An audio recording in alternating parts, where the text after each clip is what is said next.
In the indie VO world, especially at the beginning of your career, be it part-time or full-time, most new talent has this fear of saying no or being perceived as difficult talent.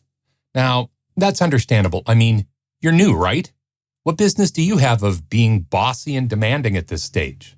Well, the answer to that is baked right into that last sentence. What business do you have? Your business. You're not the boss of me now. You're not the boss of me now. You're not the boss of me now. You're not so big. Life is unfair. How you doing, everybody? I'm Andrew Scott, and you, of course, are at the VO Booth Camp. Now, today we're diving into a topic that might seem a bit tricky, but is super important, and that is when and how to fire a client. So grab your metaphorical extinguishers and let's get started. Now, I know what you're thinking. Firing a client, isn't that a bit drastic? Well, my friends, sometimes business has moments that are like ending an unhealthy relationship or one that you've both grown out of. It really is for the best, or the tried and true, it's not you, it's me. So let's explore when to say adios and how to do it with class, or at least some righteousness. First, let's talk about when it's time to wave the magic VO wand and say, I'm out of here. Here are some signs or types of clients to watch out for. The penny pincher. Now, this one's obvious, but remember, in the beginning of your VO journey, you're setting the tone of your business. If your client wants top quality work for peanuts, it's time to renegotiate or head for the hills. Remember, you're a pro, not a discount store. The old saying, cheap work isn't good and good work isn't cheap? Yeah, I know it's hard to say no to any paying work in the beginning. But if you're not at least able to cover your operating costs, you do know your operating costs, right? You're setting a dangerous precedent for yourself and your business. The drama kings and queens. When your client brings more drama than Shakespeare, it's time to exit stage left. You deserve a drama-free booth. Things like, oh, I need this yesterday because my mother's cat needs to go in for tail surgery, and or clients interjecting personal reasons into business communications and relationships. That should be a serious red flag to you that it's time to yell, scene, and make your exit. Nitpickers and micromanagers. Oh, you know the type. They want 27 revisions and pickups because the inflection on the word banana wasn't quite right. Yeah, those folks. In that event, they should be willing to pay for a directed session to help you stop guessing at what they want. If they need it a specific way, they should be willing to do what it takes to help you help them. The radio silence type. And we've all had this happen at one point or another. Your client goes MIA on payment day or never pays at all and leaves you with a ghost read. This is where you got to slip on the big kid undies and not let them ghost you. Be ready to use legal remedies to be properly paid for your time, skill, and labor, and have the info to back up your claims. Now, those are just a few of the troublesome client types in contract, but of course, there are many more. The key thing here to take away is that there are some clients or projects that are just not worth suffering through. Now, as for me and my business personally, in deciding whether or not a client or a project is getting to the point of me not being interested in moving forward, I generally use this 3-point formula. 1, respect. Are they respectful of me as a person? Like polite communication. Are they respectful of me as an artist? Not micromanaging me. Are they respectful of me as a business person, abiding by my contract terms and agreements? 2, equal participation. Are they willing to pull their own weight in the equation? Are they professionally responsive? Do they provide you with what you actually need on a regular basis and in a timely manner to get their job done, or is it always pulling teeth? 3, the cost-benefit ratio. Are they or their work worth it on the ledger?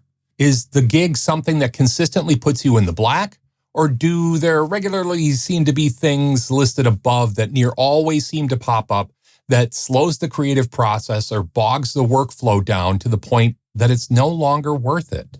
At the end of the day, this last one is almost always the final arbiter. Remember, a 10-minute read for $100 sounds decent until they require 11 takes to get that perfect banana. For me, if any 2 of those previous 3 are in question, it's time to think really hard about continuing a working relationship. Now, let's talk about how to actually fire a client, hopefully without burning bridges behind or possibly in front of you. Review your contract. Look for clauses that outline termination procedures and notice periods. Be professional and follow those guidelines. And in the instances of you not having a contract, well, 1, shame on you. And number 2, change that starting right now. Even on P2P sites that I'm on, I have as part of my profile page a description of my work policy. And very clearly, and in bold, it states, contracting me through this platform means that you have read and agreed to both the terms of service of this platform as well as my own contract requirements and limitations. Contractor reserves the exclusive right to terminate or refuse work with no explanation given. The respectful chat. If you feel that it's worth it, have a calm, honest, and respectful conversation with your client, but be ready to point out specific reasons why the business relationship isn't working for you, and be able to back claims up with proof like screenshots, emails, dates, times, and specifics. Remember, this is a business, not a friendship. You should be keeping files on all your client interactions. Yeah, maybe with something like CRM software, but honestly, even if it's just a Google Doc or spreadsheet, you are the number 1 advocate and first line of defense for your business. If appropriate, and again, worthwhile, suggest alternatives to salvage the situation. Maybe it's a renegotiation or recommending another talented VO pro who you might know who might be a better fit. But at the end of it all, be ready to stand firm and walk away. Be the cucumber. Even if your client isn't thrilled about the news, maintain your professionalism. It's a small industry, and while it's true that a good reputation goes a long way, it's also true that a bad one, accurate or not, goes even farther. My old man had a saying, 1 aw sh is louder than 100 attaboys, even if that aw sh wasn't your fault. And sadly, he was right. It's not unheard of for a fired client to try and submarine your reputation on a casting or gig site, so keep your eye out for that. You may want to back channel a representative of the site to let them know what's going on so they too can keep an eye out for them trying to put you on blast. This doesn't always work, obviously depending upon the platform, but it likely can't hurt being proactive about your reputation. That's why it's so important to have that clause that I mentioned before in all your public-facing profiles and to include it in all contract negotiations and communications, even if it's just in an email footer. As was mentioned in my recent interview with VO lawyer Robert Chiampaglia on the Booth to Booth podcast, if you set client expectations properly and in any kind of writing, which is key, and they move forward with the contract after reading or hell, even reading past it, even though it's there, they are, by default, agreeing to those terms and conditions. And you, therefore, have the right to enforce that, or in the event they don't or won't, terminate the relationship. It's important to remember that in this equation, You as the contractor have way more power than you think you do, or should have if you've done things right on your own behalf. Being so desperate for paying work that you sell the cow to get hay for feeding her just makes no sense. Yes, there are times in the beginning where you'll likely benefit from doing a bunch of low-dollar jobs in order to build up work credits and industry skill. But the goal should always be to step up from that as soon as possible. Should you be demanding a $500 minimum contract for anything under 30 minutes and $4 per word after 6 months of owning a mic? Of course not. But should you be working 3 hours a day for 3 days straight, trying to stick the landing on the word banana for a 5-minute read that brings in $15?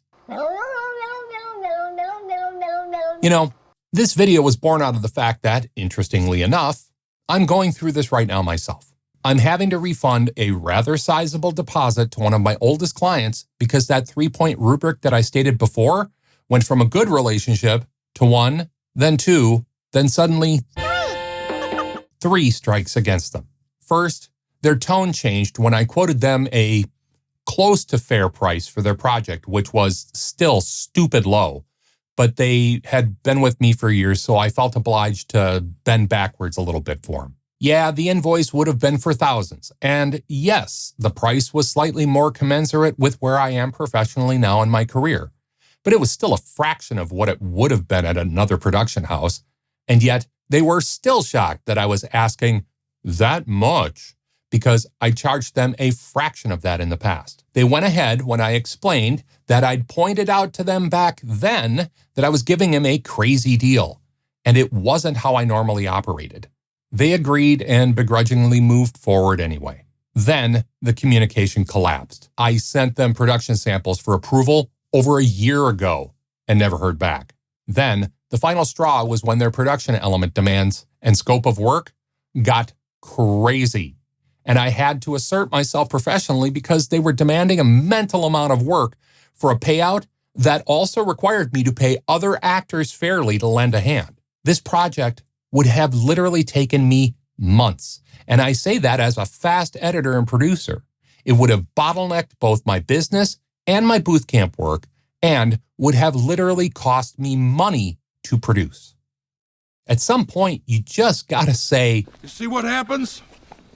You see what happens, Larry?" Nah. Yeah, I was saying nah to a couple $1,000s and even had to give a big chunk of money back. But it was because, in the end, that couple of grand would have cost me at least that much. And I'm actually pretty confident it would have been more. You can only be upside down for so long before you sink. Unless you're a submarine, that's no way to captain your ship. Look, nobody likes to say no to money. It's almost like we have a circuit in our heads that screams when we're even considering doing that. Firing a client might seem daunting, but it is an absolutely essential skill for you to master in the indie VO business. The key thing is to be respectful when you do it, but fearless in standing your ground. Remember, you know or should know the line between red and black when it comes to your business.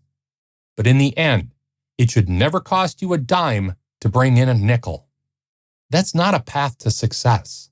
And also remember that while willingness to work hard is essential to success of your VO career or any career path, it can't be at the expense of the health of your business, let alone your mental and physical health. Stress and dissatisfaction have their own costs on your ledger too, as well as your life outside the booth. The truth is, you're way more the boss in your business equation than you think you are, or at least you should be. That power only comes from protecting yourself and your business from the beginning, setting out solid client expectations up front and holding people and companies to them, no matter what. It's damn hard to ever get agency back if you've shown in the past that you're ever willing to give it away. Hey, if you've gotten anything useful out of this video, do me the honor of the like, thumbs up thing, the subscribe dealio Bobby, and that bell icon down there so you know when I put up something new. And also, come hang out with us at the VO Bootcamp Discord server at the link in the description, and maybe show some love and support to the VO Bootcamp by heading over to BOOTHSTUFF.com and grab a shirt or a mug or something cool. Every little bit helps me keep helping you. Until next time, everybody, I'm Andrew Scott, and you've been at the VO Bootcamp. See you later, everybody. Bye-bye.